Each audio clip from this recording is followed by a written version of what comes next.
कोलकाता में प्रदर्शन काफी तेज वहां पर हो गया है। कलेक्टर कौन होता है ये कहने वाला कि ये जमीन किसकी है? सुप्रीम कोर्ट के जज मर गए, हाई कोर्ट के जज मर गए, सेशन कोर्ट के जज मर गए, और अगर कलेक्टर से ही फैसला करवाना है तो सबसे पहले सुप्रीम कोर्ट बंद करो, हाई कोर्ट बंद करो, सब कुछ बंद कर दो और फिर कहो कि कलेक्टर फैसला करेगा। अरे जाहिलों की सरकार।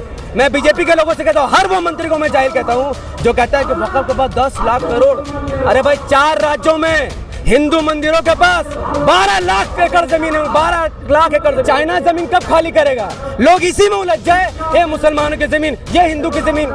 70 साल इसी मिशन में लगे हुए हैं, बीजेपी हराओ, बीजेपी हराओ। और जिन नेताओं को हमने वोट दिया, मुस्लिम नेताओं को, दूसरे पार्टियों के, उन्होंने वक़्फ़ की जमीन लूटी है। इसमें कोई इस वक्त आपको हम कोलकाता की दिखा रहे हैं, जहां पर एक बड़ा प्रोटेस्ट मुस्लिमों की तरफ से किया जा रहा है और वहां के मुस्लिम कह रहे हैं कि हम तो वक्फ के लिए अपनी जान दे देंगे, ये बिल वापस लेना पड़ेगा। गोली चलाओ, अब लाठी मारो, केस बुक करो, संविधान के लिए हमारा सीना खड़ा है। कोलकाता में इस वक्त वक्फ संशोधन बिल के खिलाफ प्रदर्शन चल रहा है। बड़ी संख्या में मुस्लिम समाज के जो लोग हैं वो वहां पर जुटे हुए हैं। और कोई भी सरकार संविधान के अंडर कानून बना सकती है, संविधान के बाहर कानून नहीं बना सकती। आज मुसलमान जाग चुका है, ऐसे लोगों को लात मार कर भगा देगा। तुम कौन हो इसमें हस्तक्षेप करने वाले? सरकार क्या लेना देना? मोदी सरकार को प्रूफ देना पड़ेगा कि वो 5 साल बाय प्रैक्टिस मुसलमान है। तो मोदी जी मुफ्ती है, मौलाना है, क्या कार्य क्या है? वक़्फ़ की जमीन में तुम क्यों घुस रहे हो? कि हिंदू एंडोर्समेंट एक्ट है, वहाँ पर कोई मुसलमान नहीं जा सकता है, तो वक़्फ़ में हिंदू को क्यों घुसा रहे भाई? हिंदू का आने से हमें दिक्कत नहीं है।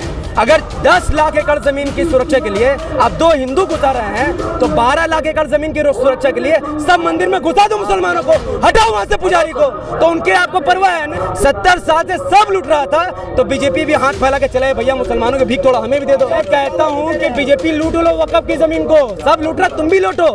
मुसलमान तो बना ही खैरात बांटने के लिए, खैरात खाओ, जब तक सोएगा तब तक खाओ। जब कोलकाता की सड़कों पर क्या हो रहा है? कोलकाता में मुस्लिम समाज सड़कों पर उतरा है, सरकार के खिलाफ जमकर नारेबाजी की, बिल को मुस्लिम विरोधी करार दिया। 14 घंटे की शदीद बहस के बाद आखिर लोकसभा में बिल को भाजपा सरकार ने पास ही करवा लिया। आप भी इस पे कई एक वीडियो बनाया है, इसको किस तरह से देखते हैं? कहाँ तक ये संवैधानिक या असंवैधानिक? ये पूरा गैर संवैधानिक कानून है। ये संविधान के ऐसे खिलाफ है कि आर्टिकल 14 कहता है कि फ्रीडम ऑफ रिलीजन, आप अपने धर्म को अपने हिसाब से जी सकते हैं। क्या पहनेंगे, क्या खाएंगे, कैसे रहेंगे, कैसे शादी करेंगे, कैसे तलाक देंगे और कैसे जमीन जायदाद का देख रेख करेंगे, पहला बात। दूसरा, संविधान में ये लिखा, संविधान आर्टिकल 26 में, कि धार्मिक लोग ही धार्मिक काम को देखेंगे, सरकार उसमें मुदाखलत नहीं करेगी। ये बात मोदी भी जानता है, शाह भी जानता है, सुप्रीम कोर्ट भी जानता है, ममता बनर्जी भी जानती है, राहुल गांधी भी जानता है, सब जानते हैं ये बात। फिर भी एक बिल लाना, संविधान को उखाड़ कर बाबा साहब अम्बेडकर का अपमान करके और इस बिल को पास कर देना, ये बीजेपी का एरोगेंस को दिखाता है। अब सवाल ये है कि क्या ये बिल मुसलमानों के खिलाफ है? नहीं भाई, ये बिल मुसलमानों के खिलाफ नहीं है और ना ही हम लोग वक़्फ़ के लिए आए हैं। यहाँ जो हजारों लोग आए हैं वो संविधान को बचाने के लिए आए हैं। हम भारत के लिए जीते हैं, मरते हैं, भारत से मोहब्बत करते हैं, और जो भी सरकार भारत के संविधान के खिलाफ कानून लाएगी, हम सड़कों पर आएंगे। अब गोली चलाओ, अब लाठी मारो, केस बुक करो, संविधान के लिए हमारा सीना खड़ा है। ठीक वैसे ही जब अंग्रेजों की हुकूमत थी, रोलेक्स एक्ट आया था, हम सब ने वहां पर एक जमावड़ा बनाया और अंग्रेजों के आंख में आंख डाल करके कहा, अब गोली चलाओ, लाठी मारो, हम खड़े हैं। आखिरकार अंग्रेजों ने गोली चलाई और गोली चलाने के बाद जब लाशें बिछ गई, तब लोगों ने लाश को उठाकर देखा। सबसे ज्यादा सीने पर गोली अगर किसी ने खाई तो वो भारत के मुसलमानों ने खाई थी। उस वक्त सावरकर तलवे चाट रहा था अंग्रेजों के। आज सावरकर के फॉलोअर संविधान की धज्जियां उड़ा रहे हैं और उनको लगता है हम खामोश रहे, हम खामोश नहीं रहेंगे। हम लोग ईमान वाले लोग हैं, किसी से नहीं डरेंगे। अमित शाह कह रहा था ना असेंबली में कि सरकार कानून पास करेगी तो मानना पड़ेगा, बड़ा गुंडे मवाली जैसा उसका टोन था। उसको समझना चाहिए कि वो होम मिनिस्टर है और कोई भी सरकार संविधान के अंडर कानून बना सकती है, संविधान के बाहर कानून नहीं बना सकती। इससे पहले बिल में अमेंडमेंट हुए, इस बार जो अमेंडमेंट हुआ आखिर वो गैर संवैधानिक है। देखिए, इस बिल में ये बताया गया कि मुस्लिम के अलावा 2 गैर मुस्लिम होंगे, यह संवैधानिक है, आर्टिकल 26 का वायलेशन करता है। इस बिल में कहा गया कि जो मुसलमान अब वक़्फ़ की जमीन को वक़्फ़ यानी अपनी जमीन को वक़्फ़ करना चाहेगा, तो मोदी सरकार को प्रूफ देना पड़ेगा कि वो 5 साल बाय प्रैक्टिस मुसलमान है। तो मोदी जी मुफ्ती है, मौलाना है, क्या कार्य क्या है? वो कैसे पता करेंगे? मैं कहता हूं कि गैर मुस्लिमों को ये नहीं सिखाया जाता कि पेशाब करके पाक कैसे होना है। वो हमें सर्टिफिकेट देंगे कि हम मुसलमान की नहीं है, तो ये तो अपने आप में असंवैधानिक है। धज्जिया और मजाक उड़ाने वाला ये कानून है। ये इसलिए लाया गया ताकि लोग ये सवाल ना उठाए कि चाइना जमीन कब खाली करेगा, लोग इसी में उलझ जाए, ये मुसलमानों की जमीन, ये हिंदू की जमीन। मैं अपने हिंदू भाइयों से कहता हूं कि जो वक्फ की जमीन है ये कोई पब्लिक प्रॉपर्टी नहीं है, ना ही ये गवर्नमेंट की प्रॉपर्टी, ये प्राइवेट प्रॉपर्टी है। यानी एक मुसलमान अपने पैसे से जमीन खरीदता है, फिर उसको दान कर देता है कि उसमें स्कूल बने, मदरसा बने, मस्जिद बने, यतीमखाना बने, ये सब सामाजिक कार्य हो। अब ऐसी जमीन को 100 साल बाद एक सरकार अगर कहती है कि हम डिसाइड करेंगे, कलेक्टर डिसाइड करेगा, मैं आपसे पूछता हूं कि कलेक्टर कौन होता है ये कहने वाला कि ये जमीन किसकी है? सुप्रीम कोर्ट के जज मर गए, हाई कोर्ट के जज मर गए, सेशन कोर्ट के जज मर गए, और अगर कलेक्टर से ही फैसला करवाना है तो सबसे पहले सुप्रीम कोर्ट बंद करो, हाई कोर्ट बंद करो, सब कुछ बंद कर दो, और फिर कहो कि कलेक्टर फैसला करेगा। हम भारत के मुसलमानों को 70 साल से लुटा है। हमने अहरे गहरे लोगों को वोट किया सिर्फ संविधान बचाने के लिए, देश बचाने के लिए। 70 साल से इसी मिशन में लगे हुए हैं, बीजेपी हराओ, बीजेपी हराओ। और जिन नेताओं को हमने वोट दिया, मुस्लिम नेताओं को, दूसरे पार्टियों के, उन्होंने वक्फ की जमीन लूटी है, इसमें कोई शक नहीं है, फिर भी हम बर्दाश्त कर रहे थे। कहना है कि इसमें भ्रष्टाचार है, उनकी बात सही है, उनकी बात सही है, वक्फ की जमीन में भ्रष्टाचार हुआ है, तो ये हमारा आपस का मामला है। कल मुसलमान सोया हुआ था, जिसको वोट दे रहा वही जमीन लूट रहा है। आज मुसलमान जाग चुका है, ऐसे लोगों को लात मारकर भगा देगा। तुम कौन हो इसमें हस्तक्षेप करने वाले? सरकार क्या लेना देना इससे? मेरा घर है, हम देखेंगे। मेरा 2 भाई में झगड़ा है, एक भाई मेरे जमीन मार रहा है, मैं देख रहा हूँ, मुझे उससे मोहब्बत है, मैं उसको मार नहीं रहा, मैं उसको समझा रहा हूँ, कल को वो समझ जाएगा, जमीन वापस हो जाएगी। तुम दलाली क्यों कर रहे हो भाई? वक्फ की जमीन में तुम क्यों घुस रहे हो? और तुम्हारा मानना है कि 10 लाख एकड़ जमीन है। अरे जाहिलों की सरकार! मैं बीजेपी के लोगों से कहता हूँ, हर वो मंत्री को मैं जाहिल कहता हूँ जो कहता है कि वक्फ के पास 10 लाख करोड़।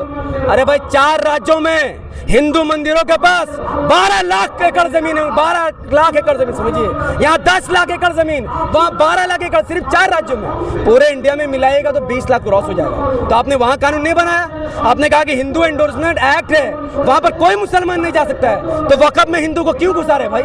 हिंदू का आने से हमें दिक्कत नहीं है। अगर 10 लाख एकड़ जमीन की सुरक्षा के लिए आप 2 हिंदू घुसा रहे हैं, तो 12 लाख एकड़ जमीन की सुरक्षा के लिए सब मंदिर में घुसा दो मुसलमानों को, हटाओ वहां से पुजारी को। तो उनके आपको परवाह है? नहीं, वो हमारा वोट बैंक है, वो हमें वोट देता है। मुसलमान बीजेपी को वोट नहीं देता। मुसलमान तो मुत्तहिद नहीं है ना।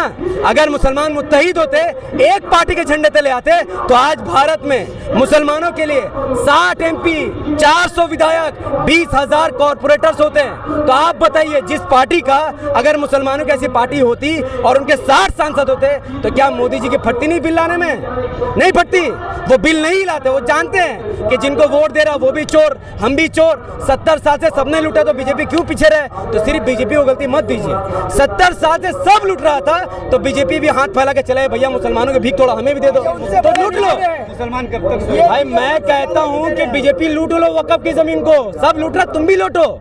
मुसलमान तो बना ही खैरात बांटने के लिए, खैरात खाओ, जब तक सोए तब तक खाओ।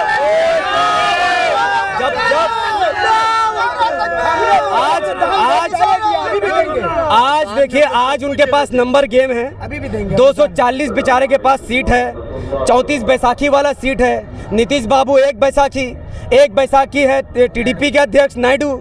अब बीच में एक और बैसाखी 2-3 है, वो है पासवान, एक है जीतनराम मांझी, एक है जयंत चौधरी। इन सब को वोट देने वाला मुसलमान है। तो अब मुसलमान को ये समझना पड़ेगा कि अल्लाह की निशानी को पहचानो। तुम गफलत में जिसको तिसको वोट कर रहे थे, आज अगर कानून नहीं आता तो वक्फ की जमीन के लिए कौन बाहर आता है? यानी मुस्लिम जमीन चोरी करेगा तो कोई बात नहीं, बीजेपी चोरी करेगा तो हाय हल्ला मचा दोगे।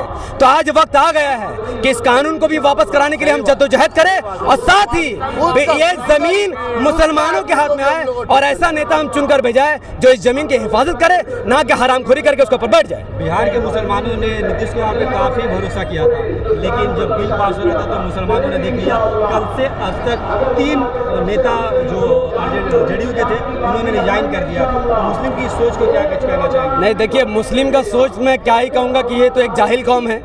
70 साल से ना इसके लिए स्कूल बना, ना कॉलेज बना, ना हॉस्पिटल, इसीलिए इनको शऊर नहीं है कि किसको वोट करना है और इसके पीछे किसका हाथ है, सबको पता है। 70 साल से तो बीजेपी नहीं है ना, अलग अलग पार्टियों ने राज किया, मुसलमान को उन्होंने धोखा दिया।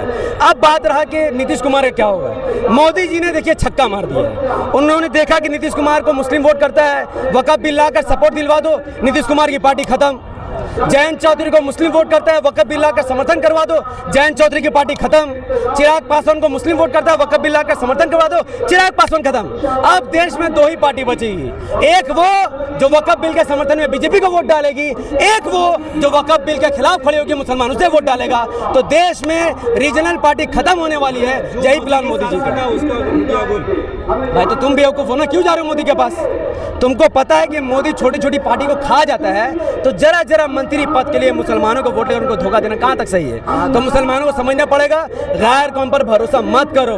ये लोग तुम्हारे नहीं है। नबी सल्लल्लाहु अलैहि वसल्लम की गुस्ताखी होती है तो इनको दर्द नहीं होता है, कुरान का अपमान होता है इनको दर्द नहीं होता, क्योंकि ये हमारे लोग नहीं है। जो आपके लोग हैं उनके चेहरे से आपको दर्द पता चल जाएगा। कल पार्लियामेंट में किसका अपना चेहरा उतरा हुआ देखा? एक ही आदमी, मैं नाम नहीं ले रहा हूं, पर सबको पता है कि इसका खिलाफ सबसे ज्यादा दुख किसे हुआ है, तो हम सबको उसका ही साथ देना चाहिए। अब इसी सामने जिस तरह से बिल फाड़ा, भाजपा नेता ने कहा कि वो एक गैर संवैधानिक था, उन्होंने सदन के अंदर बिल फाड़ा। वो भाजपा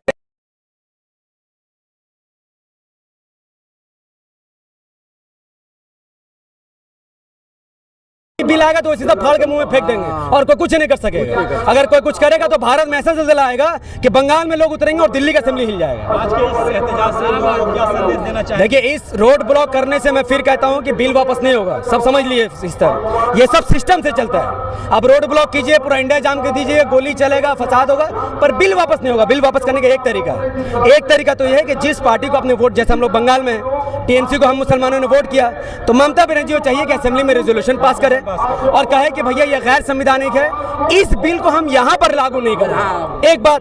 दूसरा बात यह है कि ममता बनर्जी की सरकार ऑफिशियली सुप्रीम कोर्ट में केस डाले और कहे कि सुप्रीम कोर्ट के जो सीजीआई है उनसे ये डिमांड करे कि ये बिल संविधान के खिलाफ है, आपकी जिम्मेदारी संविधान को बचाना, तो इस बिल को आप पलट दीजिए और कहिए कि ये बिल गैर संवैधानिक है, वहीं ये मामला खत्म हो जाएगा। तो हम रोड में इसीलिए आए हैं ताकि सरकार पर प्रेशर बने और सुप्रीम कोर्ट तक बात पहुंचे। That's it.